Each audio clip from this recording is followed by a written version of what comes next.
Okay. Hello, ladies and gentlemen, and welcome to Hey, did you see this one?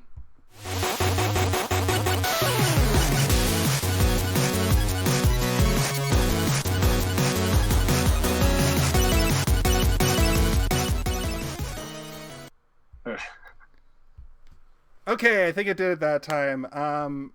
There a thing came up at the bottom of the screen that was like, it's playing sounds. So hopefully we have ourselves a podcast here. A lost cause. Hello, these are great fun. and welcome to Hey, did you see this one? Oh, hey. We did a bit of a different intro this time where I botched it completely. But it is Wednesday night. It's the Freeform podcast that everybody tunes into Twitch to watch. My name is Jason. I am gathered as always by Kaylin and Steve, who had to take a quick step away. And Tell him why. he's peeing. He's replaced by Chair. He's replaced by a chair and Snake Plissken. And we have a very, very special guest tonight on the program. Ben from the BS Bargain Bin podcast. Hello, Ben, and welcome. Hello, thank you. This is going to be something. This is going to be definitely a gonna be car something. crash crashing into an airplane crash. This is going to be your car inexplicably exploding and killing Ernest Borgnine. And then a wheel rolling down the road, but it's a straight road, so it like just keeps going for a really long time. for a really long time. And then a lady gets hit by a car and it's so bloody. It's just there's so much blood. Where did she had so much blood in her body? Added scene too. Definitely a necessary added scene. Awesome, Ben. Ben is okay. So last year we did a John Carpenter's month.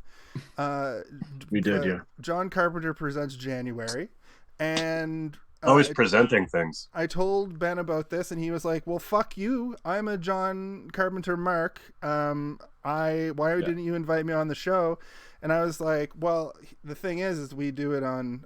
I don't even know if we had been doing Zoom Wednesdays. yet or Oh, Wednesdays. it might have still been Insta, yeah. Because I looked at the Zoom account today, and I don't think we started Zoom till May. So it was a very way back when. It was a very specific situation. But this year, we've had two guests already, but you were actually the first guest I asked for this month because I think this is going to be. I think John Carpenter has enough movies that we're going to be able to do John Carpenter month in January for a couple years anyway. I think I maybe need to take this jacket off. It's I'm like so already loud. It's so hot. loud. You're loud. It I was a didn't great hear it. idea. It's Wonderful like, idea. like listen, like I don't think we this, can hear that's that. just me grabbing a water. Okay. All right. Great. So Psychroat in the chat, I think that Sandra heard the song both times. So thank you. But, We have an extra special botched intro for Ben this week. Loving it. He is here representing the BS Bargain Bin podcast. I will be going over to their show later this month. We're doing a little cross-pollination. And yeah, why don't I tell everybody what movie we're doing since it is John Carpenter's month. I like to call him John Carpenter's. It sounds funny to my brain. There's two of them also. There are two of them. One makes music and one just plays video games all day. And one makes movies. So there's three. There's three John Carpenters, and they make up the band The Carpenters, right? Yeah, definitely. And the movie Multiplicity, everyone thought it was Michael Keaton. But it was all it's just John Carpenter. Carpenter dressed as Michael Keaton. Perfect. they had really good He's latex just like masks. smoking cigarettes and playing like NBA 2K4. Just a surly old man, a bunch of them fill in a room, each one progressively slower than the next. If you couldn't tell, the movie we're doing this week is Escape from New York, the hit movie about a man in an eye patch who's surly, who punches his way through a bunch of demons, yet they don't explore those demons very well. You summed up But Captain Ron it's perfectly. also it's also like, you know, an unofficial. No, it's an official prequel to the Metal Gear Solid series. Like, he is Snake Plissken, right? Like, that's what it is, I think. Kind I'm of. pretty sure the creator of Metal Gear said he was inspired by him, yeah. Oh, he absolutely was. Or So- he just stole the character and Yeah, was he like, absolutely I'm just stole the gonna make character. this character have other adventures. Like, that's what he did. And they made him a which is full-on... pretty fucking cool, and he got away with it somehow. They made him a full-on spy instead of being like an action hero guy too in the games. But also, like, Kojima would not be where he is now without Snake Plissken. No, nowhere. No. And it's a reboot too because there were 2 Metal Gear games for the NES, and it's a different. That's Big Boss, I believe, is the main character of that game. Jason, Anyway. you glitched at the perfect moment where you were like, in the any and like just like glitched. Like, it was a perfect glitch. Yeah, We're glitching here, baby. it made us seem like Jason is our overlord. He's like a weird digital man. I am a weird digital and man. He's in charge of us. Okay. I am in charge of you. I am the host. I am the host with the most. I can boast the most roast. Okay, so at the top of the show, typically what we do is we go around. We say what our history with the movie is.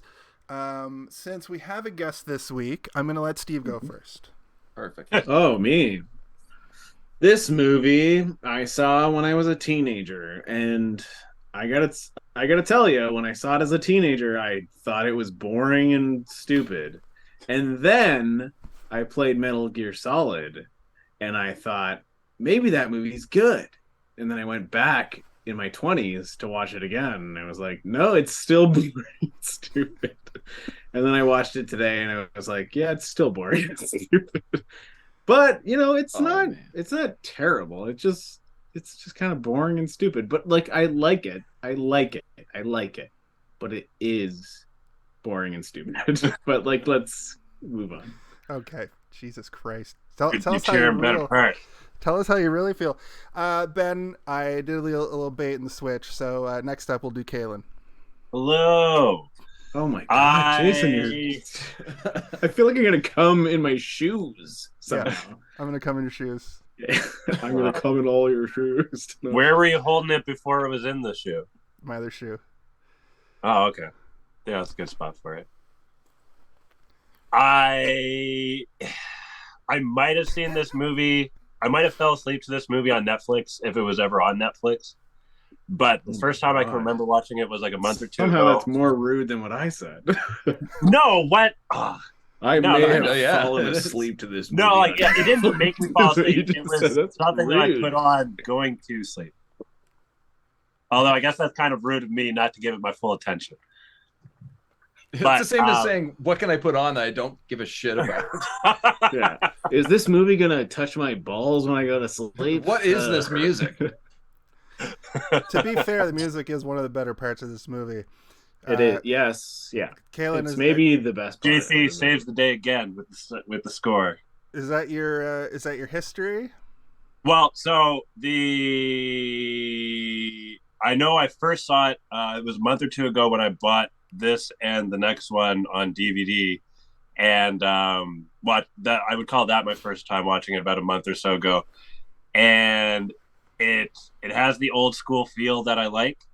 I feel like if it was something that I was nostalgic to, it probably would have had a little more hold over me. But I gotta say, Caitlin, that poster that you got behind you, man, that makes the movie look fucking sick. Like, that is a really good poster. Look at that. Kind of reminds me of Twin Towers with the look at that. That's a good poster, man. So good. And that's my history. Great. Okay, Ben. Can I go back to mine for a minute? Because this is actually the first DVD I ever bought. Oh, really? What? Yeah, I Figured didn't. you'd lead I with don't know that. why I didn't say that, but like I probably should have. It is the first DVD I ever bought because, like, when I was a teenager, I thought I was hot shit. I thought I could walk into a Blu-ray store and be like, "Hey, everybody, give me," you know, like I would walk around and be like, "I've heard of this movie, and because I've heard of it, it means it's good, so I'll buy it." And that's what I did with this movie. And then I went home and I watched it, and I was like,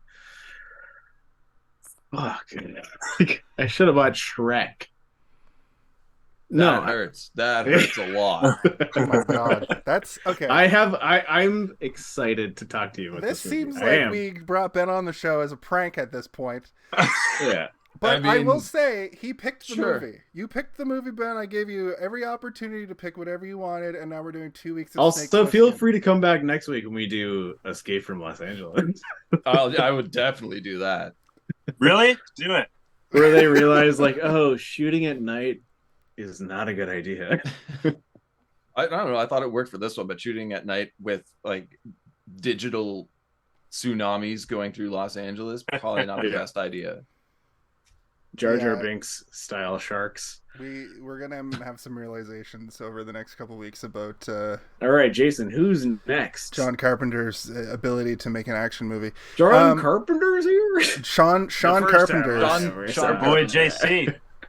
Okay, Ben, Giver, buddy. What's your history with this movie? And also, why don't you tell us why you chose this movie? Out of all of the other John Carpenter movies, why did you choose this? Well, this is your second month of Carpenter films. That's true. Yeah, we did do a couple of good ones last time. Yeah, and this is another good one that you just don't seem to get, which is fine. I totally understand it. I saw it when I was probably like 10 for the first time, maybe younger, and honestly, I too thought it was very boring. And then I saw it a few years later and just fell in love with it. It's great. And like you were pointing out, Steve, and Kalen's poster behind him there, everything you see in that poster is in the movie. It does not lie about anything. So I'm confused as to why you love the poster and think the movie is such a pile of shit. That's a good poster. Touche. He was touche. Now, what I'll say to that, Ben, is you see the three of us. It sounds like we all watched it much later in life, and you were hit with it. No. That's age appropriate wise. I saw it as a kid too, as well. Yeah, but you were a kid later years. Yeah, I saw it when I was like 12. Like I stuff. saw it on like Showcase or whatever when I was a kid, and I was like, "What the fuck is this?" I thought it was Mad Max, and I was like, "This is like Mad Max, but not as good." Okay.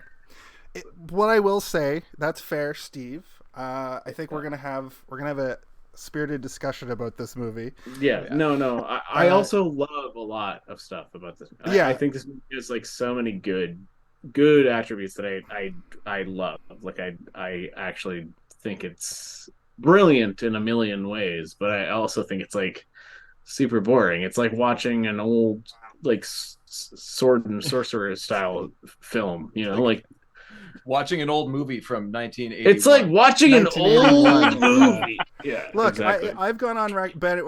Did you have any more to add to your history with the film? Oh no. I'm sure I'll go on at length later. Okay, great. I think this is a great movie to do because another point of contention with me and John Carpenter I've gone over this at length in the past. Yeah, Jason always gets in a fight with John Carpenter every time. He's an old man, dude. I will knock his fighting block him. off. No, I don't care for Halloween. The original Halloween. In fact, I liked Halloween 2 so much more. And like that's favorite movie of all time. I know. Yeah. Well, I think you and I have talked about this in person before, and you almost knocked my block off for it. But the thing is like, I'll just start off by saying I love John Carpenter films. I like the ones that bend genre and the ones that mix genres together. And Halloween and Escape from New York, I feel like are hard in their lane. You know what I mean? So Halloween, yeah. We went pretty hard last year with the Mouth of Madness and like movies that defy genre. We're like, oh yeah, like Sam Neill, Jurassic Park. I guess the Mouth of Madness is a horror movie, yeah, but it's also like a thriller, and it's also like suspense, and it's also like weird, and it's like a detective movie, maybe. Yeah, yeah. But like good. Snake Plissken, he's just heading through. He's got a mission. He's doing action shit. He doesn't even do that much action shit. Doesn't fire that gun. Although I will say, that gun, his SMG with the fucking huge barrel and like the sniper, I couldn't take my eyes off. It's the only thing that got me through the first half. I was like, this is an early mission in the Metal Gear Solid series. Like, this is just an early mission. And the backdrop. So we're trading Jason's Final Fantasy crossovers with your now Metal Gear Well, Solid. I think it's a little bit different because I had to think that way in order to like this movie. Oh my god, So rude. I liked. sacrilege. So the thing that I like the most, I'm not there. There's no link to Final Fantasy in this one that I I found. like the movie. I think it's a good movie. But movie. I think that what was really interesting was that it's very Fallouty. It's very like post-apocalyptic New Wait, York. what about it makes you feel like Fallout? I was just telling you. Oh, okay. The sets are huge and open, and you get a feel for like this vastness. The shots of like Manhattan's almost like a character in this movie. It's pretty cool. I would like to take a second and go back to what Steve was saying about the movie being boring. I can easily see a lot of people not liking this movie. It's when you really get into the making of and listen to like commentary tracks, bonus features on Blu-rays and stuff like that, where you realize how much of a team effort it is and how all of the scenes that look like early CG are just animated. Yeah. Oh, the wireframe. Yeah. And there's so many map about that. paintings. It's crazy. Like the map paintings are beautiful. Like they're so good. And the thing James that really Cameron.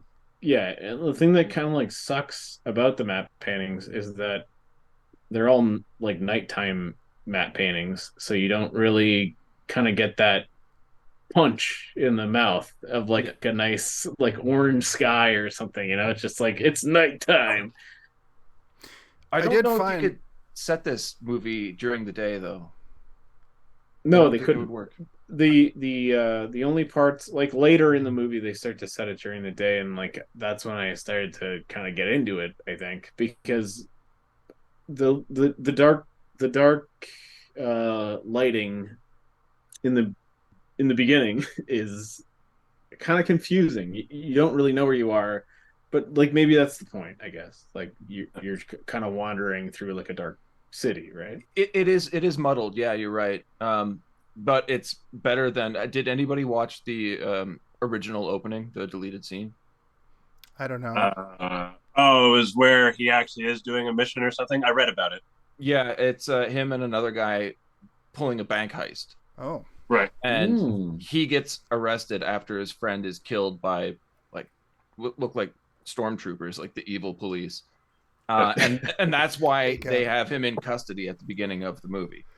But nobody understood what the hell was happening. That's way better. That is way better. I think that's so almost too. necessary. Another thing that I found interesting. You know what like, would have been cooler if he was like doing a bounty, like he was like trying to kill a bounty or something. A thing I found interesting about him getting put in this like island prison is everybody knew who he was, which I feel like. So my biggest problem with this movie, like all joking aside, the movie's fine. It's a well-made film from the early '80s. That I'll give it. I just when I say that I don't like it, and that's like, whoa, is this guy rating the movie at the beginning of the rating? It's not bad. But what I will say, my biggest problem with the movie is that it's like the fleshing out parts of this movie are all in the wrong places. I want to know more about why they all know who Snake is. I want to know more about the mutants that fucking pull people from underground. I want to know more about like the dude with the spiky hair and his like group. Yeah. I want to know more about... You're 100% correct. And you know what? The thing that really sucks about LA is like that's what they try to do. And then LA sucks because they're doing it. And then everyone's like, save that for next week. We miss New York. Like we thought New York was better. Yeah. But like they tried to do everything you just said. It's definitely a budgetary issue for sure. I think if they gave him a lot more money, you would have seen a lot more of that stuff, Jace. But when you're throwing money at him in like for LA, you're trying to pair up with the other movies that are coming out, and that's not what Carpenter should ever try to do. Yeah, I remember Escape from LA. We'll talk about it next week, obviously, but I remember Escape from LA feeling a lot more like shiny and actiony and like big trailers and like a blockbuster feel. And this one was like, remember that old movie it's kind of like how I got it. It's Turtles 2 Secret to the Ooze as is to Turtles 1. Yeah. And Terminator 1 to Terminator 2. Death Wish. Hey, you got a bazooka? I got a bazooka. No, I see what Kalen's saying. He's not comparing fucking these movies to Ninja Turtles, although Ninja Turtles 1 I think is better than Escape from New York. Sorry. I agree. I think the Ninja Turtles 1 is the best Ninja Turtles. There's no other Ninja Turtles that will ever compare it to the first one. The second Michael Bay one does have every character you've ever wanted to see in an action movie. He just failed at it, all of it. They also had a very good Go Ninja Go remix. Yeah. That was kind of funny. Yeah. I mean the Michael Bay. Oh yes, okay. I made that up, and I don't know what you guys are saying. No, there's a rap song in the Turtles movie. The new Michael Bay ones. Yeah, I'm pretty sure. Yeah. I know nothing of which you speak. You didn't see those? Oh my god, they're terrible. Oh yeah, so I should have seen them. Casey Jones is played by he wears the actual Friday the 13th mask, and he kills teenagers. Will Arnett, for some reason, is that annoying news reporter guy. The actual Will Arnett.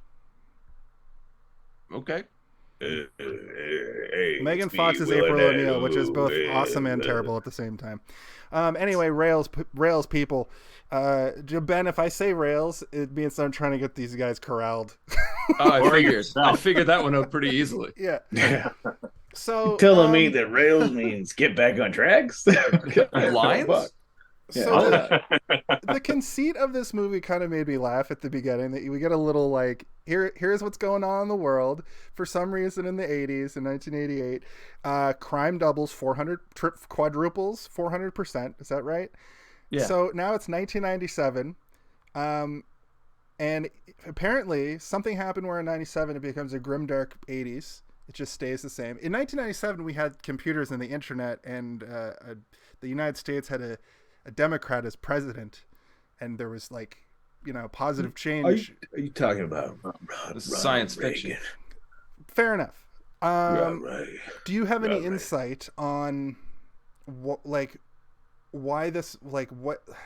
It's not. You have beautiful silver hair. Were you alive in the 80s? I mean, I think we all were. No, I hope so. What year were you born? I was dumb. I was like a little pupa. Pupa.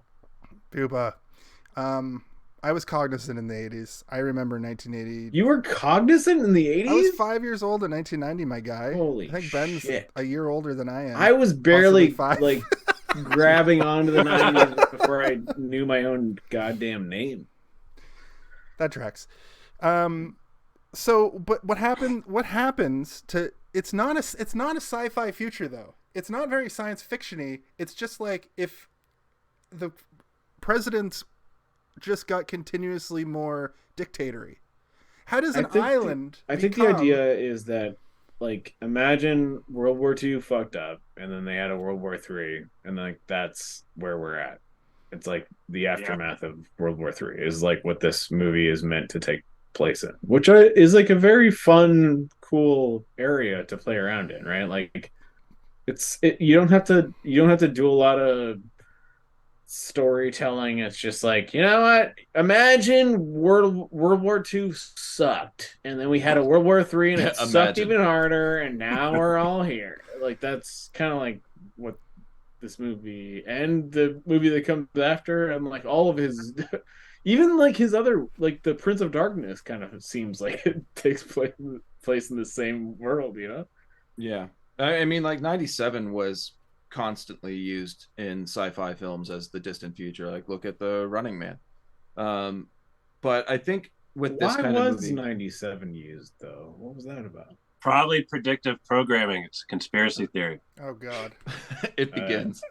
I didn't ask you. But... That's good. Actually, 1981. This movie was probably written in 79, 80. 76. I was written. So they had this movie on the. They had lots of time to flesh out these characters, and he said, "No. Instead, we'll have Snake going like this with a gun around rooms for 45 goddamned minutes." Yeah. Okay. Well, Sorry. Yeah. Yeah. You there's take the lead. You seem to know more than any of us. So go. well, Run with it. Yeah. That's why he's here. Help us. I think a lot of the worlds that we're seeing in these movies don't really need to be explained, because once you start getting into it and become kind of nitpicky about what happened, what didn't happen, you have a lot of people that just don't agree. Like that couldn't happen. That would never be. And then you've got people that are already fighting a movie they haven't finished watching yet. So just plunk them down in a world with people that you will get to know to an extent. Like Jace was saying, you don't really get to know why everybody knows who Snake Plissken is. But we all know that they're in Manhattan. We know what Manhattan is. We know that it's now a prison. How? We're not really sure. But do we actually need to know that to tell the story?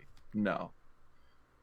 Where the story came from is a question I wonder, because there is a book I read, which I actually have right here, called City of Darkness by Ben Bova. What the fuck? You have that in your hand? I think that's the first book. That's the first book drop.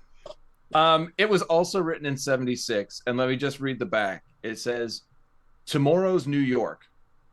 The huge Manhattan dome hovers high in the smog. Beneath it, the city lies deserted, its buildings haunted, hollow shells, except for 2 months out of the year. It's Labor Day. Your New York vacation is over, but your money and ID have been stolen. The city gates are closed, locking everybody out until next July, and you are locked in. Now you are a prey to the gangs who emerge from the shadows to fight for the ruins of a once great metropolis. Now you must survive and discover the courage you never thought you had, because that's all you have." Is this a choose your own adventure? That's pretty cool. It man. sounds like it should be, right? But it's the only kind of land-based sci-fi book that Ben Bova ever wrote. And well, I know that me and Jason have both watched that Solar Opposites show quite recently, and like that's kind of like what they're doing, right? Like they're doing that. They're doing a. So I'll give you. I know, Ben. Have you heard of Solar Opposites? No, I haven't. So Solar Opposites is Justin Roiland's other project. I think that he started doing it because of the weird like distance between Rick and Morty seasons. And it kind of is that an animated show? It's an animated show, and it's on Hulu, and it's hard. It's on Disney. It's on Disney. Yeah, but it's from I Hulu. met a guy last week here in Halifax who works on that show. They do a lot of the work. They do a lot of work in Halifax. What? Yeah, that's awesome. You could go to like the studio. There's a studio there where they work on it. But this show is so if Rick and Morty a lot of times mashes up a lot of like ideas, but it's usually a lot more like there's like a message. They usually lampoon like one movie at a time. It's a lot more like pointed. Solar Opposites is like the Family Guy of the Rick and Morty universe, where an episode will just be reference. But they have a whole subplot where one of the aliens shrinks people down and puts them in the wall. And what the wall is basically a wall of like terrarias that's like has different. It's like a giant wall of like you live here now. Yeah, you're a tiny person. You live in the wall, and like the wall little is like gerbil pipes. It's like a city. It's like a city. Of, you know the mobile game Fallout Shelter? Yeah, it's that, but with all these shrunken down people. But the show is way better in the wall than it is outside the wall. Right? That actually has the heart. The wall and the is like the storyline. best part of the show. Yeah, but they only cut to it every so good. few episodes. The arc takes a long time to like get going. But my point is this show or this wall is basically an escape from New York situation, and there's even a character named Hawk Hogan.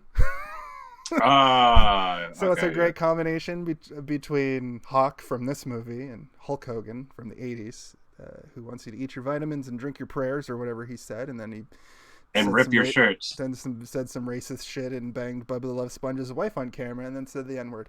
So Hulk Hogan is Come canceled. with me if you want to live. That's from Predator. No, it's from Terminator. Are you sure?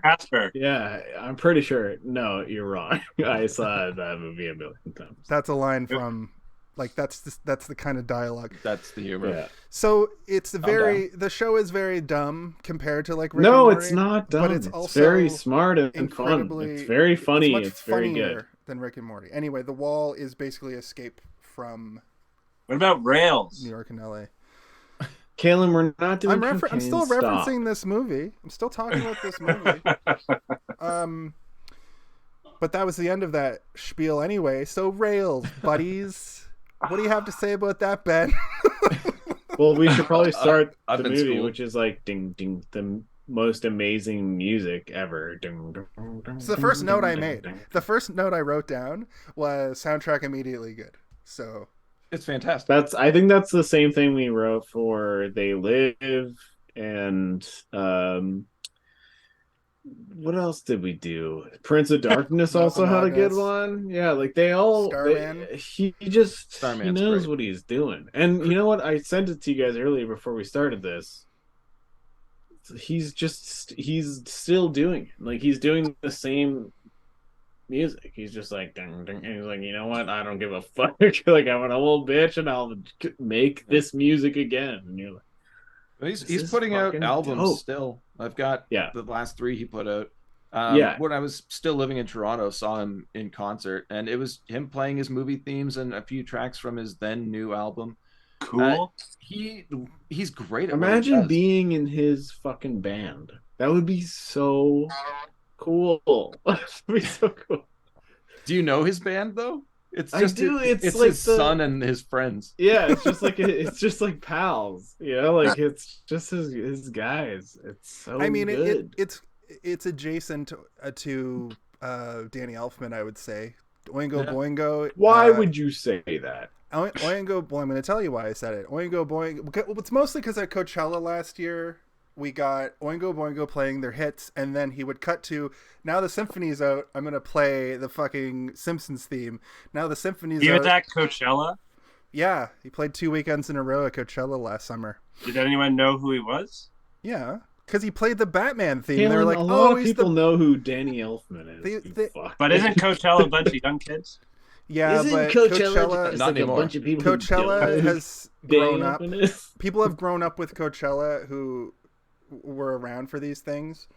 You know what I mean? So people knew who he was. There was probably people there who was like, "Why is this guy playing the Simpsons theme?" And some and there old were head also was people like, being like, because he "This wrote it, is idiot." Halloween, Halloween, Yeah. Halloween. Which was great on a giant stage. I wish I was there for that. I don't wish I was there for many other people at Coachella, which is a good point, Kalen, because most of the rest of it, like we This is call one it. of the reasons I wanted to do that fucking Lake House shit, because Henry Selick movies are amazing. We should have just done. Was that the stop motion? month that we Yes, were it's talking the about? puppet movies. We have a whole year. Yeah, my plenty guy. of months ahead of us. Yeah. We've They're got a so whole good. year, my They're guy. so good. Ben can, That's ben true, can yeah, listen to okay. us argue later. So, do you guys know that Kurt Russell has a son named Barf Russell, and he's also an actor? Yeah, he played American Soldier or whatever. American You say Agent. Barf? I No, did. his I name couldn't is- remember his name. His Name's name's Boston. like, His name's Wyatt. yeah, Wyatt. Yeah, Wyatt, And he's yeah. Goldie Hawn and I thought his name was Boston. I think that Kurt Russell is way more handsome than his yeah, son. Wyatt Russell has kind of got a weird look. Yeah, he looks like his hair is like attached to the His head. upstairs. But he was the perfect U.S. agent to be the opposite of Chris Evans on Falcon and Winter Soldier. I thought that was really good casting, and I can't wait for Thunderbolts. Yeah. He He was was the also like a strong very part. good, like, I'm a white man, look at me, I'm a white. And like he got beat up by that. Which Steve, I is can't see your face. What? I can't see Steve's face. Why not? Oh no, oh. Open your eyes, Kalen.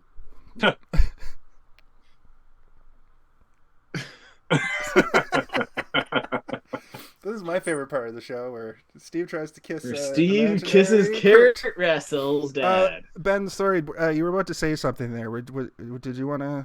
I really liked his episode of Black Mirror.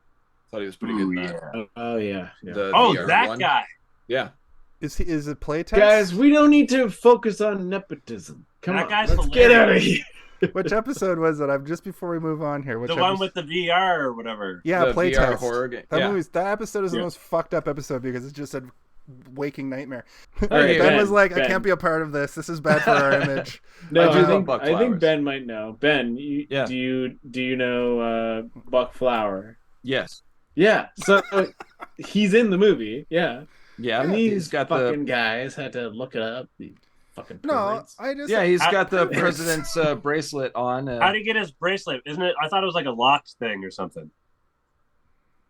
sci-fi. Or was it just like a strap? I don't have the answers for you Yeah, there, They man. used science fiction.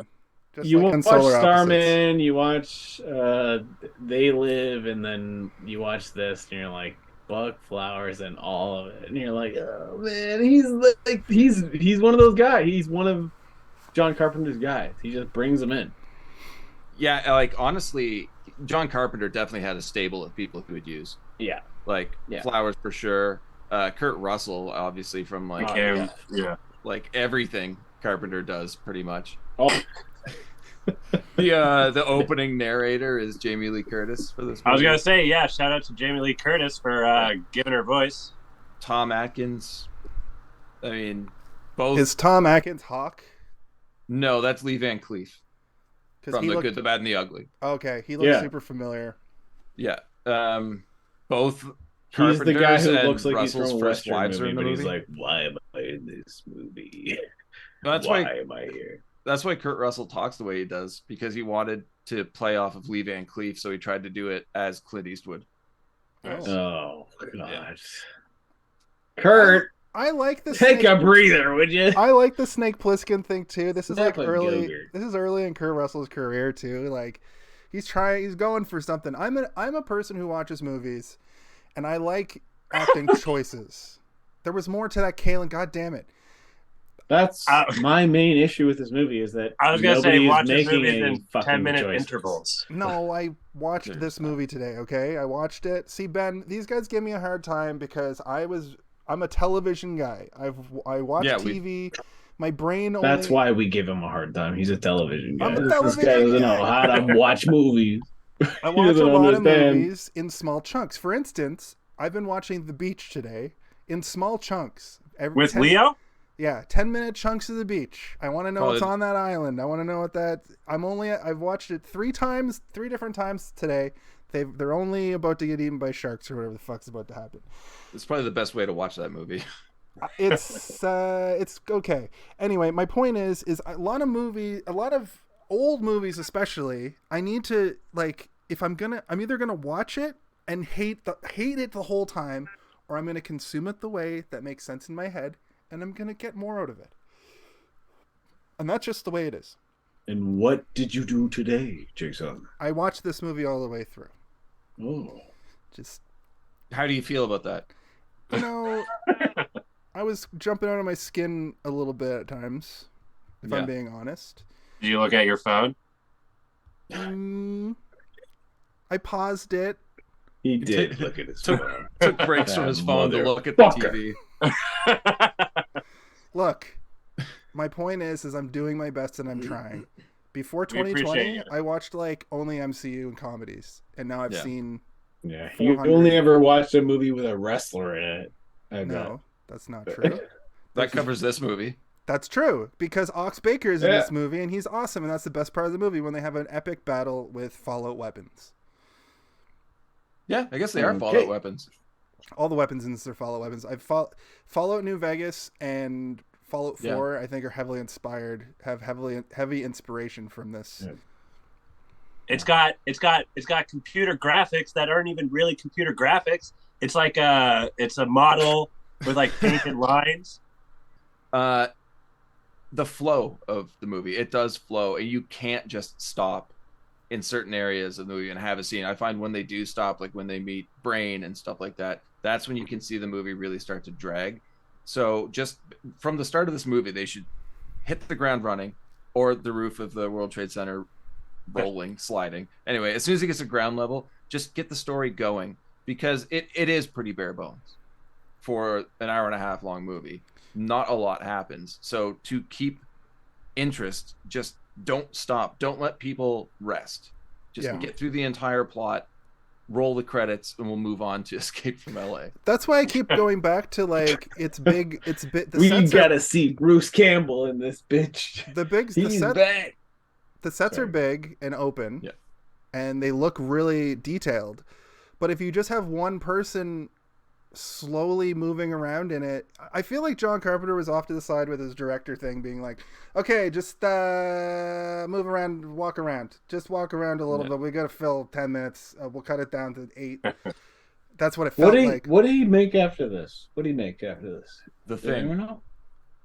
The Thing Was came it- out the year after this. The Thing? Oh, God. That's what he was thinking about. He's like, oh man. He's like, I'm going to make the Snake best movie bullshit. ever made. Kurt, let's Next fool him year. with this one. Kurt, just everybody shut up. We'll make this in the next year, Kurt. We need the money from this to make the We got thing Keith better. fucking David coming in. He's like, The studio wanted to pass up on Kurt, from what I was reading, which I couldn't see this with anyone else but him. This movie. Yeah. Do you know who they had in mind? Who was it? Yes, but I can't remember right now. Bet. Yeah, I knew this earlier. God, There's someone old. It didn't work. Yeah, it was Charles Bronson. Yeah, Oh that my that God. was like, yeah. Look.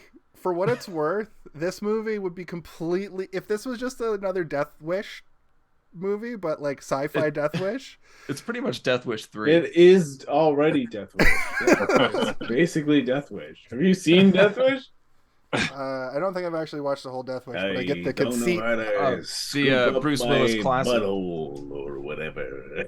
I get the conceit of Oopsie. what John Deathwish wants to do. He's getting revenge for his wife's murder or his son's murder. All right, Listen, I want to talk about the only real gore in this movie, which was a pretty interesting special effect. So he's trying to get away from some goobs, and this guy sticks his hand through, and he blows it off. I think it's the only time a gunshot has gone off up to this point. Yeah. But the special effect for it was really neat, I thought. Really neat. Yeah, I mean, it didn't really have that much of a budget, so if you're gonna get a decent looking shot, it's gonna funnel a lot of your money, so be committed to it. And they were. It looked really good. Fill a glove up with ham and blood and shoot that fucker all over the wall. Nice. Yeah. Speaking of special effects, Ben, you were saying that the moment with Maggie, where after she gets hit by the car, Yeah. and they like show her on the ground, and there's just so much blood. Yeah. You said that was a shot that they didn't intend on doing. No, they added it in. They Like shot that after- after primary photography. It was that shot is from John Carpenter's garage. Oh, really? Yeah. So they had time to set it up and make it look exactly how they wanted it to, but there was so much blood. Just stacked a bunch of barrels and like got half a car, and then we lay under this car. No, they and actually then they pour, like put the car on her. Yeah, there's pour. Stole and then a cab. pour. Roll a cab over, and then just pour all the leftover blood from Halloween 2 Basically, yeah. that he probably had in a vat next to the barrel. It was probably in the barrel in the background. It was cohesive, like it worked. You don't keep extra fake blood around your house? Yeah, I do. Yeah, okay. He just glances down at a vat of it. It's like, This episode brought to you by you- fake blood. Blood vats. Is Blood it, vats. is it Arizona? Yes. I'm drinking a tiny Yo, Arizona went up. It's like $1.30 now. Yeah, Those and bastards. they put a sticker over it it's sometimes. because they put blood in it. It's mostly blood. How do you guys feel about a cobra tattoo on your belly? See, that's another thing I wanted to talk about. It's a little bit Talk about it. interesting. I was wondering if it's representative of him having a massive dong, or if it's just supposed to be badass. Is the snake No, coming from his Is it a he's question just mark? cool. Is it like, oh, what's down here? Well, how about Kaylin? What do you think about having a giant snake tattoo on your belly? What do you think that means to you? I mean, I think I would be cooler if I had it on my arm. Well, there we go. If you had Under Armour that had 2 zips on it and you zipped it open to reveal snakes right here, it's interesting that the president has so much to do in this movie, because typically the president's useless, and he is mostly useless. But it's neat that we just cut to a fucking Air Force One getting hijacked. Yeah, like Which- immediately, and by like rollerblade gangs. Like, how the fuck does that happen? But no, you'd think that would be the one plane that would never be hijacked. So it's interesting. That's how we kind of start out. I hate the little red escape egg. It's so weird. That's like the most sci-fi thing about the whole movie. What do you hate about it? The color, or It's an egg. There's no fucking seat in it. You just- It's just a padded room that's gonna slam into the ground Yeah. and kill the man. They just stuff this surly fatman into this egg, which they also put a tracker on him, so they're watching this plane crash into it crashes into the one of the World Trade Centers, right? not that one. I don't think so. Okay, anyway, The it other crashes one, into a Jason, building it's in the New other one. York, then we watch it go down, and then it's the wreckage of it is outside, even though we clearly see it like go into a building and Inside, down. yeah. Which is fine, whatever. It probably cost a lot of money to even make that like computer image, or that I don't even know. Yeah, If and that was also John animated. Carpenter was bleeding from the nose. He's like, I'm seeing the future. in the future we're gonna have wire frames, and it's like, no, sir, we have that now, and also it's the most expensive thing that we can do. Besides that hand we're gonna blow off later. It's filled with ham. A glove I filled would with like ham. to say Donald Pleasence as the president. Yeah. Him trying to put on an American accent makes him sound even more British. Yeah. Completely. All I was thinking was from the Halloween movies where he's like, we shot him 5 times. He's been shot 5 times. It's really good. Why are you alive? Well, he's Because- not anymore. No, and he had to be there to be the guy that knows everything about the soothsayers and the fucking ancient I did texts. like when he shot that guy at the end. He's like, "Yeah, the one who's dead." that guy. No, I was talking about this. He gets the final kill. Snake gets no glory. He just escapes himself, and with the president's standing on the wall, and he ends up killing the Duke. The Duke is another character in Solar Opposites. That's a reference to this. He's like the cool. first big bad in the wall, and he's voiced by Alfred Molina. Interestingly enough, it's a pretty big get for a fucking streaming service animated show. I have a question. Answer. I'm not sure if I missed it or something, but at the beginning, he's adamant about them calling him Snake, and at the end, he's like, "Call me Plissken," and I didn't get it. I think that I'm right there with you. Here's my theory about that. I think that he just didn't want to do what the guy, like, so he told him to call him He's just Snake, a rebel. and then he's he just called going him to disagree Snake, to whatever. and he was like, "Call me Plissken," because he just didn't want to do anything that guy. It's all about him going against what the guy wants, like calling him Snake. He's like, "Call me Plissken." He's like, "All right, Plissken, fuck, call me Snake." Call me Snake. Something I did enjoy about this is the movie does get to the point very fast. We only get a little bit of like world building before it's like, we're sending Snake on a mission, and they could have easily done the thing where we don't see him in New York for like 45 minutes. It's kind of offset with him just, like I said, sneaking around Manhattan. Yeah. But I do like when a movie gets to, we have a term on the show that I coined called the Home Alone of it. And it's essentially, in the movie Home Alone, the best part of the movie obviously is when he starts making the traps. And that's sort of when the Home Alone starts. That's when Home Alone becomes Home Alone. And a lot of movies have a solid half hour of just like people saying things to each other until the thing. Jason, I gotta say that's maybe the best thing in this podcast is that is a thing. That's the best thing. Thank you. The Home Alone of it all? Yeah, that's the best. That's the best thing. Because it's the easiest to relate. I've never heard it before anywhere else. I've never heard it on another podcast. I think that's I can't really tell if he's good. being I sarcastic think or that's a not. really good thing. No, I can tell when he's being sarcastic and when he's not. If he didn't like it, he would just say he doesn't like it. Yeah, Kaylin, fuck you. That's good. Was that sarcasm? Yes, that was sarcasm. Yes.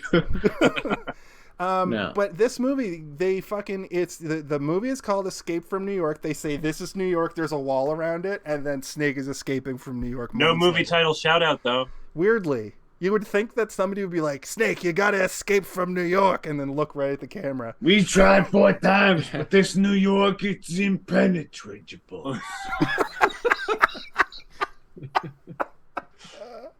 Okay, that was good. Impenetrable. I also think it's funny that Snake's last name is Plissken. Does anybody ever think about that? Yeah, well, me and Snake, we've been friends for a while. Oh, is that what you mean? I saw it earlier. Why don't you give old Curdy a little smooch, Steve? This movie gave me hope for a live action Dragon Ball movie with that crazy guy. This movie gave you hope for that? Why?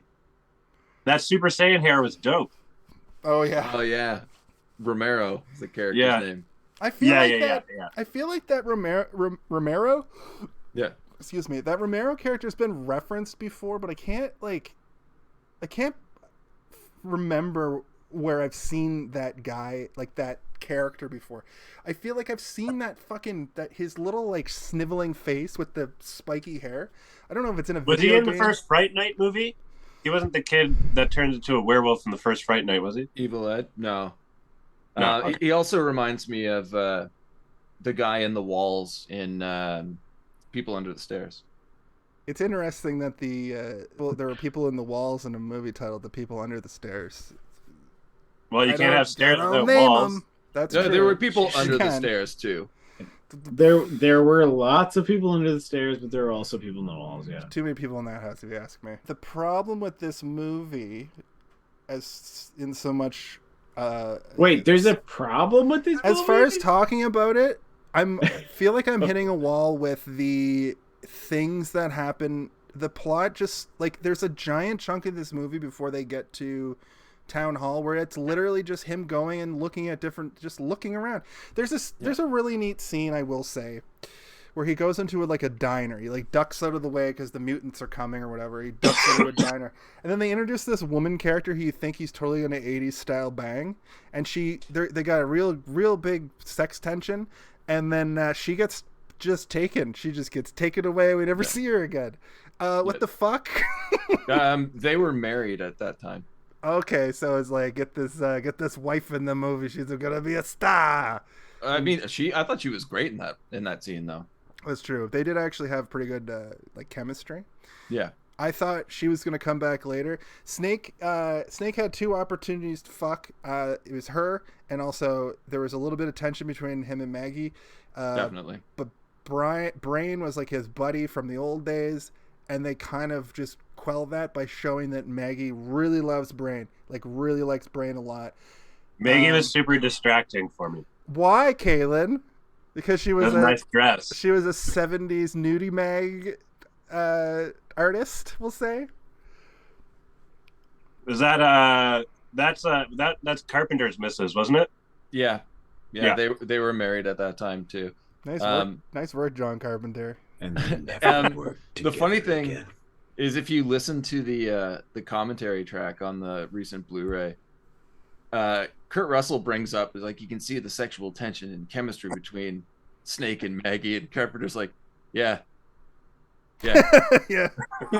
He's like, wait, what? Hold on. That's not how I wrote that, but my muse is gonna bang my other muse. I don't like it. Don't like it. I want to be someone's muse. You're my muse, Kaylin. Oh, he stole it. Every week of the week. I'm his other muse, which means we have to fuck. Think. Okay, I guess we're doing this.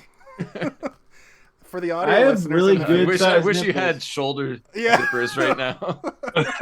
Yeah. I guess we're doing this. So Steve thinks that So Steve told me earlier that he thinks that Snake Plissken is lame, which I heavily disagree with. Yeah. I wrote he's so fucking cool, because I think that Snake Plissken is cool as fuck. Yeah. I think he's the prototype agree. for that cool action star. Before this, who was an action like who was that prototypical like Arnold Schwarzenegger? Arnold Action man. Schwarzenegger was. Is this one of the first anti-hero movies? I think Death Wish. Yeah, Oh, Death yeah, Wish. yeah. But Shaft. that was like Vigilante. Yeah. Bazookas and guns. Shaft was in this movie. It's early on though, Kalen. You're right. It's early on in film. This would be one of the first, I think, of like the big. What not Hollywood, but yeah, notable. Perfect. I think that's a good point. I think Snake Plissken creates that new line of antihero, like a different kind of antihero where you get like Venom and Wolverine, those kinds of like I'm so cool in 80s. Yeah. I got a leather jacket. And I'm wisecracking and I'm gonna fight the leader of the group and bang his wife. No, I really enjoyed Ernest Borgnine's portrayal of the cabbie in this movie. He was a ray of sunshine in a horrible, bleak, post-apocalyptic era. Yeah, he seemed like a weird child where he's like, I'm an old man, but also I'm 5. Ironically, like, okay. He's one of the only people in this movie that actually talks like this. Hey, Snake, how you doing, buddy? Let's go party. He's the one part of the movie that I actually hate. Oh, really? Yeah, I can't stand Cabby. And I think it's just Ernest Borgnine being himself. I don't know if he's actually playing a character. He just responds to a different name. Like it's like, we'll give you a car, just drive around, try and be here around this time. You're going to see a guy with an eye patch. Listen to what he says, and we're going to film it. So you... can I get a sandwich today or tomorrow, maybe? So your theory is that Ernest Borgnine doesn't know it's a movie. No. He had no idea where his millions of dollars ever came from. He just checked his bank account. He's New like, York all has right. really gone downhill. I knew So, that Ed can I get a couple thing. macaroni and cheeses? In 1981, that's exactly what New York looked like. Yeah. Well, that's funny too because there is a bit of a political slant to it. New York in 1981 was a fucking hellscape. Yeah. Times Square just filled with like drugs and prostitutes and crime. strip clubs and crime. Yeah. It's not like you go to up until like the early 90s even you go to Times Square and it was a haven for crime. And if you take a trip to Manhattan now, it's like a tourist trap and it's sterile and it's not sterile, it's still New York, still smells like has a smell. It's also still filled with drugs and crime. That's true. It just has a better facade. You know, the lights are so bright. The lights are so bright that you can't see all the They sell sneakers there now. Yeah. They But sell- like, They put another coat of paint over it. in 81, if you're going to like Times Square, you're going to New York, you're going to like 42nd Street, like the Grindhouse Cinemas, there's a good chance you're getting robbed either on your way there or back. Yeah. Just gangs everywhere. Someone's going to shortchange you at the theater. God knows what you're going to step on and get punctured with. But yeah, it's a bad scene. Yeah, we'll go with a knife, sure. Yeah. Not a crack needle. I think. Yeah. So yeah, I think it was definitely a commentary on New York at the time and setting it in the future, showing that it's only going to get worse. Is an interesting statement. Because Like you start the movie and it's already in the future. It's like the year in 1988, crime quadruples, and I'm like, so is this from You're like, I already doubled it. What do you mean quadrupled? But it's like it's 1981 and you're already talking about 88, but then it's 87. You know what I mean? 97. Like or 97. Yeah. It's kind of like I don't like it either. Jason, I don't like it either. It doesn't make any goddamn sense. I'm not saying I don't like it. I'm just saying like they really had a view of what's notable about 1981. The Vietnam was over for years. The 70s was like a boring time in history where nothing really happened. There was no technology or what? Would have been. Didn't shit happen in the 70s? What happened in the 70s that's notable? Besides, I don't know, like cool clothes and stuff, and like yeah, Vietnam but it was Wars boring. or Vietnam some was the 60s. shit. The Gulf Crazy War wild hadn't clothes are boring. started. I guess in 81 the Iron Curtain is now down, or No, it's even that's before 89. that. Yeah, that's like a decade away. I think I think sci-fi people were just like, it's kind of like the late 90s where everybody's like, everything's going to be okay forever, and then 9/11 happened. It's been a spiral for the last 21 years of hatred. We're back in a pseudo 80s now. If you're talking science fiction though, like how people are going to movies, I don't know how this movie ever survived coming out a year after Empire Strikes Back. Yeah. I just don't. And I think that's kind of why it became a cult classic and not an instant classic. It's different. It's very grounded. The sci-fi is very subtle. Like, what year did that Sean Connery movie we did come out? That's like around this time, isn't it? Outland. We haven't talked about the Duke, really. The great Isaac Hayes, as Jason said. What to say about this? I don't know how he came to power to basically rule Manhattan Island. And then, like I said, there are certain stories that we shouldn't try to sort out or investigate or have told to us because we don't need to. I think that could have been a standalone movie, because I'd be much more interested in seeing the Duke's history, what got him arrested, and how he came to power. I was just thinking that it would be cool to have like a side story for the Duke specifically, because he's the big bad of the movie outside of the government, I guess, and he's not intimidating. Got the impression from the Duke that like people feared him, people had a fear for him because he had an entourage, and in those situations, in these kinds of movies, a lot of time there's just somebody kind of appointed the leader, and he probably takes the reins, and then everyone else listens. Exactly. So kind of like the Warriors. Yeah. The Duke sort of had that air of mystery about him. I wanted to also know more about the Duke, but it's almost good that there's just an appointed leader. That way you can have that fear of somebody always watching. He rolls up in like a crew of these souped up K cars, essentially. Like one of them is like has like a low ride to it where the wheels are big in the back, which I thought was a neat thing. His main car. And it's a scary crew, and obviously it's Isaac Hayes, and he's also incredibly unhinged. There's a scene in this movie where they have the president tied to the wall, and he's just taking pot shots at him with Snake's like cobbled together weapon. Incredibly dangerous stuff. My apologies to the great Isaac Hayes, but what was he known for up to this point? Or was he? Shaft? Several Shaft movies, yeah. Nice. He was in 1, 2, 3 Shafts. And then the Shaft 2000. There was another Shaft. Yeah. Shaft 2000 starring Samuel L. Jackson as son of Shaft. And then there's that newer Shaft movie where there was 3 Shafts. There was old Shaft and Samuel L. Shaft and young Shaft.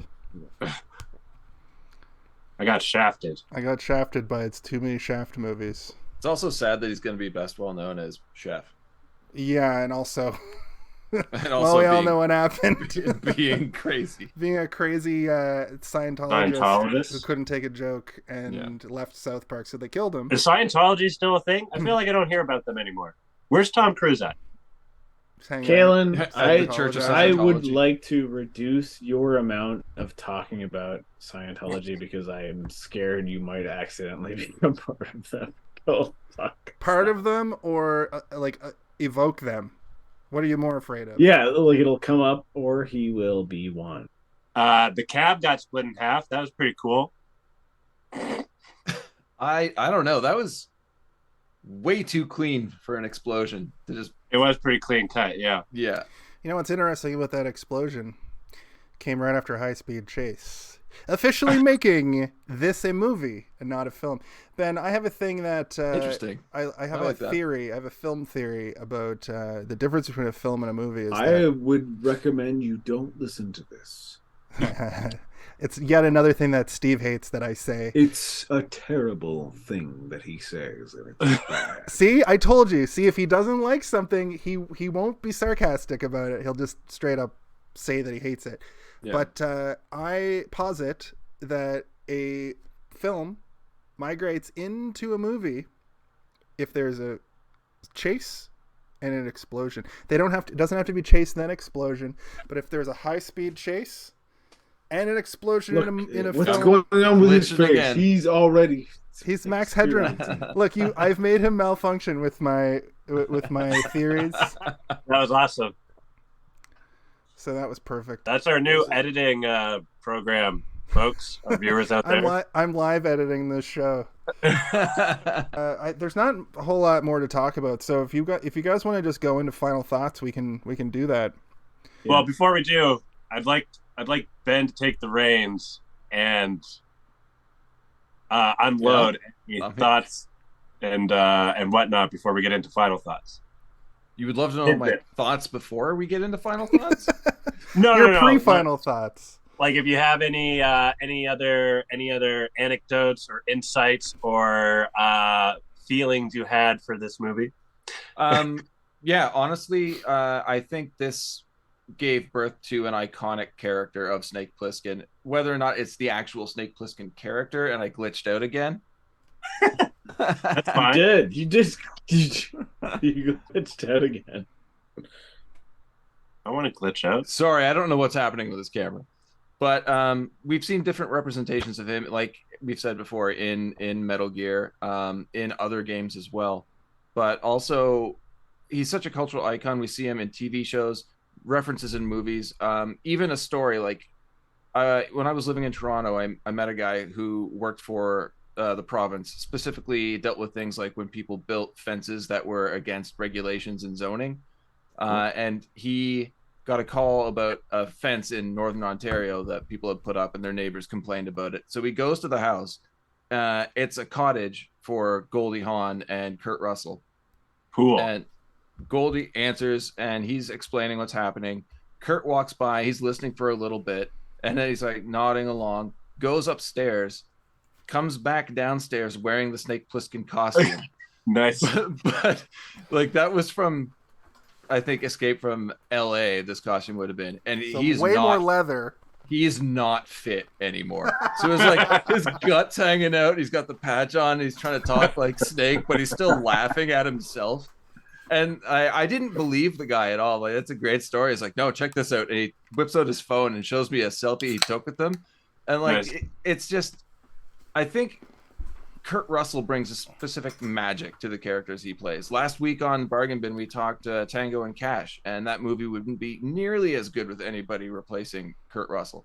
Mm-hmm.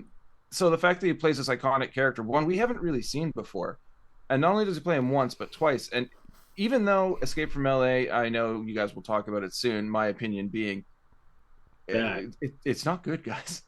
I know. But Snake is still enjoyable. Like it's a character that works in whatever setting you put him in. Steve, Right. don't take that the wrong way. Hey, what?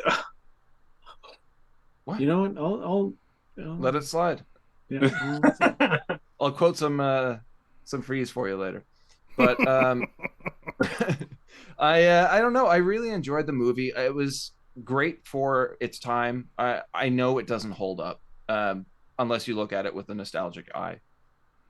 I would actually like to see a remake, but it would have to be done with Carpenter's supervision because you could fuck that up. It can't real be a fucking The Rock or whatever. It can't be a money grab remake. I've It has seen to be like mock-ups and rumors of stuff of having Hemsworth be him, and I think that would be fine. I've seen mock-ups of Kurt's son Wyatt. I think that would him. be fine. Yeah, I thought too. I saw an image of some or heard some about that. Yeah. The question there is, well, it doesn't really matter if you have the acting chops or not because he doesn't really emote. No. So I'm down. I'm down. Of course, Carpenter would have to do the music though. Yeah. Steve, I think you were saying how we were joking around about this. It would be interesting to somehow have a movie where Big Trouble in Little China, the sequel has Snake Plissken in it somehow. Well, I thought it would be so funny if like those stupid ass fucking Santa Claus movies, if like he was like on his sleigh or whatever, and he gets hit by the pork chop express, and then fucking, hey, well, I just ran over Santa Claus over here, and he's fucking dead, and I gotta fucking bang it back and fucking bang. Here's a thought. Yeah. Big Trouble in Little China, wonderful movie, especially because Jack Burton thinks he's the hero, but he's not. He's a sidekick. Yeah. I would love to see an Escape from movie. Little China. Sure. I said I thought it would be interesting to do Escape from Tokyo. I know China and Japan are different places. What? No, but it's a major metropolitan city on an island, and I think separate Big Trouble in Little China from this whole equation right now.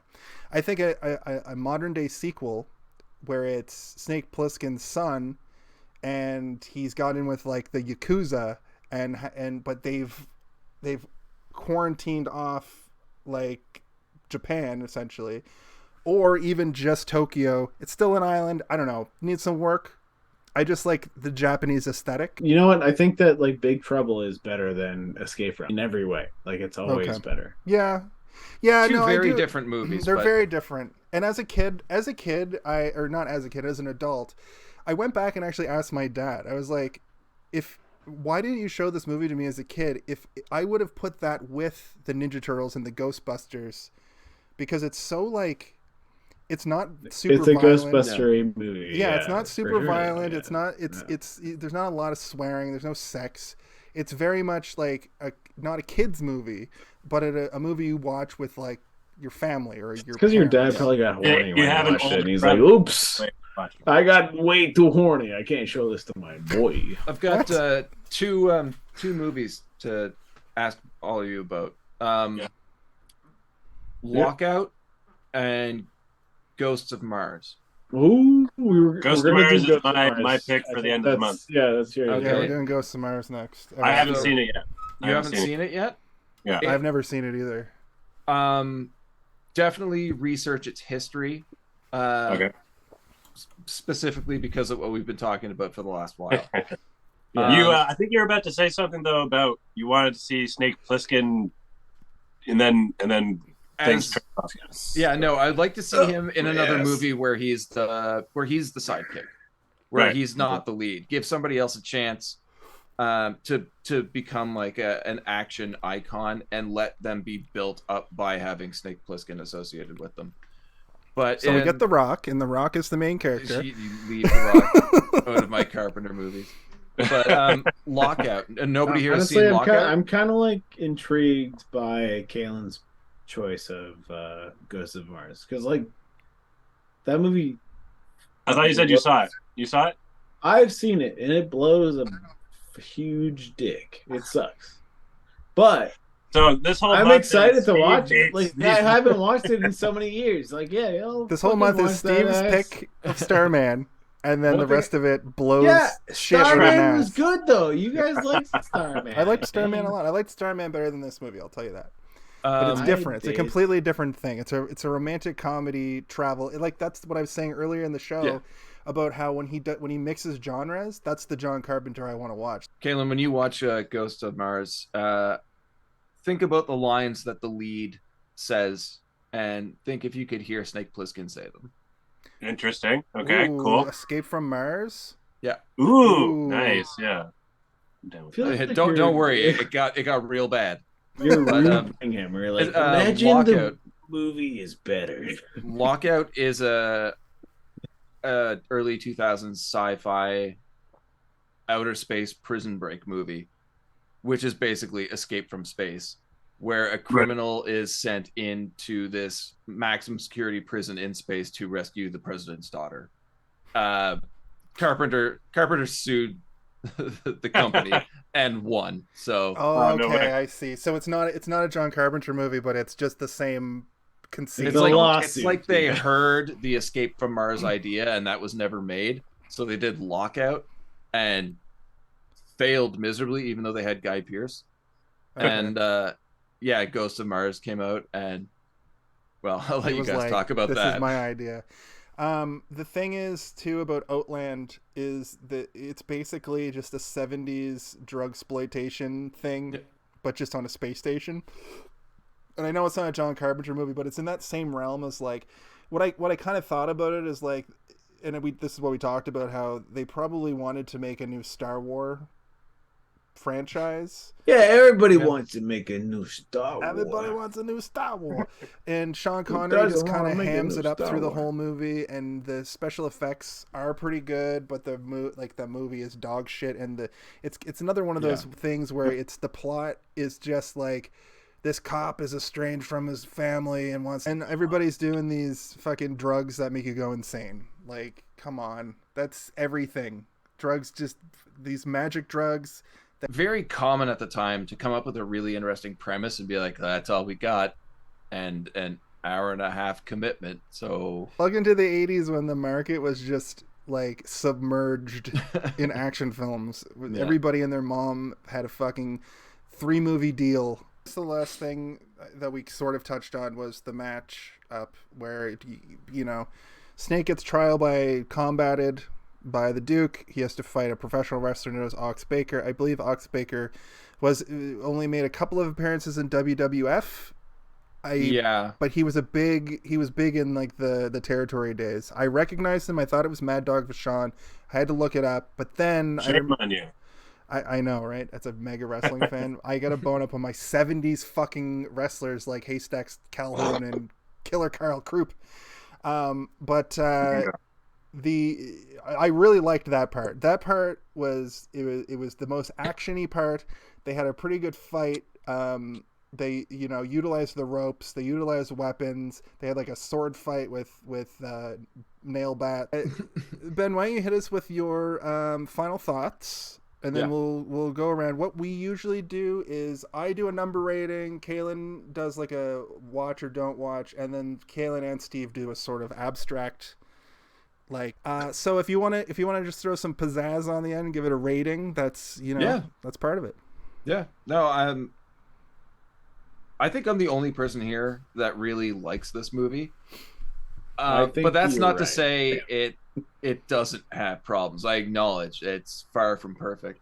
But I think the ideas that are there, what they did what they could with what they had to work with. And I'll give it a solid like 6 out of 10. Okay. It could have been great. It could have been a lot worse, but everybody came together and made, I wouldn't say one of my favorite movies, but a movie that stuck with me and I can watch it at any point and still really enjoy it. And you can't say that for a lot of movies anymore. So entertaining. Kurt Russell is magic. Like I said, I'll watch him in anything. I love every John Carpenter movie, even the really shitty ones, of which there are a few. Halloween. We can all agree. No, that's so wrong. It's funny that you rated it so like mid, but like the movie so much, because I've been doing these reviews for 3 years now, and people always criticize me with, you talk about how you don't like this movie and then rate it super high, or you talk about how you like this movie and then rate it super low. And I feel like your rating and your like review of the movie can be disconnected like that. And I think that's a big thing about this film. It's representative of a certain moment in film history, but it's going back and looking at it as a film from 1981. You're not always going to have the best time actually watching it, which is interesting because you watched it almost at like the perfect time, right? When you were 10, and then a few years later, it was, the late 70s. And I'm just kidding. You're only a couple years older than me. Yeah. But you know what I mean? Like, and then when Steve watched it, he's a bit younger than me. It moves differently because then there's nothing to it. You didn't have the same things to relate it to that Steve did, etc. Exactly. You know what I mean? So, and that's why I, hold dumbass movies like Ninja Turtles 2 so close to my heart. You like that shit? I love that fucking movie for what it is. because at the time there was nothing else like it. Yeah, I think it really helped that I saw Escape from New York right before I saw Terminator 2. Yeah, so then you went into Terminator 2 and you're that was your avatar Blew for my some mind. people. Yeah. You know what I mean? Yeah. Since I've already started to rant, I'm going to just go into my final thoughts. And I wrote it down, so I'll get through this quickly. It's a decent 80s action flick overall. It has some pacing issues, and scenes can drag on, but at least the visuals are interesting during these times. I definitely like Snake as a character. He's sort of Rambo and Batman combined. The movie is the perfect length, but due to some pacing issues, it could have been filled with more action. There's very little plot besides go save the president, and I wish the groups that inhabit the island were explored a little bit more. Yeah. This movie excels in the visual of the city itself. You feel the depth of the distances from the rooftops to the street level, and the sets are big and full of detail. I love all John Carpenter's scores on top of this visual stuff that he's doing. John Carpenter is at his best when he's genre bending and using several genres to like tell a story. I think comparatively, movies Jason, like it's pronounced genre. What the genre fuck is wrong with you? genre. I think comparatively, movies like this and Halloween feel so stagnant to me, because you expect more from the man who made them Into the Mouth of Madness. Yes. And you're fucking right, yeah. Starman. Like Starman had Yeah. so many more moving parts. Jason's right. He's so right. Jason's right. He's 100% right. I don't know what I'm going to say. I don't know what to say now. I'm not done. Because Jason said everything properly. Solid, am I gonna very, say? very, very solid 3 out of 5. Which is basically the same score that you gave it, Ben, essentially. But then here's where I do what the boys like to do. I give it a trial by combat with Ox Baker, only it goes on for much longer and is a grueling battle with many weapons instead of just nail bats and trash can lids. Fair. Oh, Jason. I do have to say, though, you seem to done really better. appreciate a later period in Carpenter's career. So, like, stuff like Halloween, which is his first big movie, and then this really being his next major film. Still trying to, like, figure out what he's doing, find his style, and then going into... I like more of Michael an Myers exploratory. so fucking much, and it hurt my heart to be bored through a horror movie. But then, I'm sorry, like it's No, just that's how I fine. felt. But the thing is I know Halloween 2 is just John Carpenter's IP.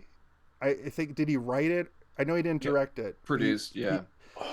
It's exponentially a better movie in my opinion. It's got better kills. It's got more like things happening. It's in a hospital, which is just spooky, you know? Yeah. And I don't find a neighborhood particularly spooky compared to a hospital. That's just my Suburbs opinion. are terrifying, man. That's true. We all grew up in them. Yeah, I didn't. Well, I sort of did. I guess. Oh, Kaylin. Kaylin. I think it's your turn. Hey, did you see this one? Escape from New York, or Fuga de New York, as of was that a French poster? No, it was Spanish. Fuga. Or it might have been Italian. That's Italian. No, it's... So on our Instagram page, we do a post, and I like to use posters from other in different International languages, and it's Fuga de New York, and it's really cool. He's looking real jacked in it. It's a good poster. And it kind of sounds like "fuck New York." Fuga de New York. Maybe it is Italian, but a fuga I think means escape. If I was to Yeah, that sounds about venture to right. guess. Just randomly use it in a sentence sometime. See what happens. Go fuga yourself. Go escape yourself. Ooh, that sounds deep. So anyway, you guys mentioned earlier, and same thing happened to me while I was watching it. I was like, "Oh, Carpenter nails it again!" Like that score, like once his score hits, like it's very signature of his sound, and it's very enjoyable to listen to. It's a nice little overdrop or whatever that goes along with the scenes of what's going on. Ben, you made a really good point, and I think that this movie would have benefited from being more hit the ground and run in and keep going kind of thing, and maybe even make it a little bit shorter than an hour and a half. I think it was what was it, hour 36? It was like 140. It was like 140 or might even been 148 with credits. Yeah. But I love John Carpenter's aesthetic. I've said it before. I really enjoy it. It feels tangible, feels like gritty and raw, and like you can feel it. Kurt Russell, though, yeah, like you said, he brings the magic. It was a straightforward movie. I don't want to say it was slow, but It was. you guys mentioned about pacing. Maybe that's what it was. I wanted to enjoy this movie, and I tried. I don't not like it, but I had to try really hard and to not like drift off onto my phone or whatever, or kind of like start to lose interest a little bit. And but yes, I enjoyed aspects of it for sure. I'm probably going to watch it again a couple more times for sure. Overall, I would say at the very least it's a watch, and I give it a I heard you were dead. Ben, thank you for coming on.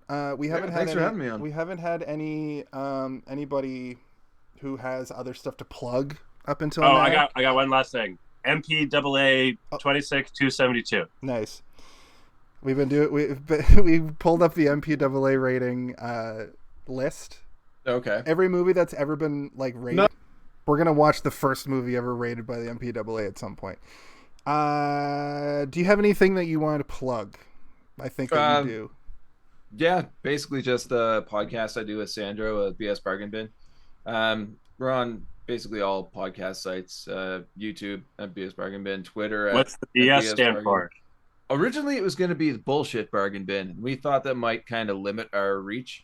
So we shortened it to BS and then realized I'm Ben, he's Sandro, BS. It just works. Nice. That's wicked. Yeah. So, even our website, bsbargainbin.com. People have been asking for merch, so now you can get t-shirts, hats, and all that stuff. Sweet. Yeah, it's crazy, but it's a lot of fun.